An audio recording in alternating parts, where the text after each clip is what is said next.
এখানে সন্ধ্যা থেকেই হিমেল হওয়ার সাথে সাথে কুয়াশা বিরাজ করতেছে, যার কারণে রাতে তীব্র ঠান্ডা অনুভূত হয়। ভোর ভোরে কুয়াশা খুবই কুয়াশা থাকে, প্রচুর কষ্ট হয় কাজ করতে শীতের দায়ে। এই শীতে কষ্ট করে কোদাল পাততে হয়, কোদাল না পারলে তো গম ফেলাবো। ভোর ভোরে কুয়াশা খুবই কুয়াশা থাকে, কুয়াশা পড়তে যে কোদাল পারতেছি, উপায় নাই তো, গরিব লোক আমরা, উপায় নেই। এই শীতে বর্তমান প্রচুর কষ্ট হয় কাজ করতে শীতের দায়ে। কিছু কম্বল দিলে ভালো হয়, অতিরিক্ত ঠান্ডা, এই ঠান্ডা তো বৃদ্ধ মানুষগুলো আর দৌড়তে পারে না। শরীরটা চল না, বয়স্কার লোক আমার কিছু দেন না, অভাব আছে আমরা। এই শীতে কষ্ট করে কোদাল পাততে হয়, কোদাল না পারলে তো গম ফেলাবো, এই জন্য কষ্ট করে পেটের দায়ে কাজ করতে হয়। রাতে ঠান্ডা, দিনে গরম।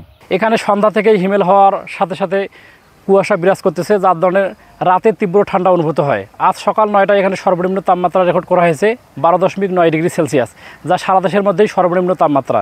গত প্রায় এক সপ্তাহ ধরে এখানে সর্বনিম্ন তাপমাত্রা বিরাজ করতেছে।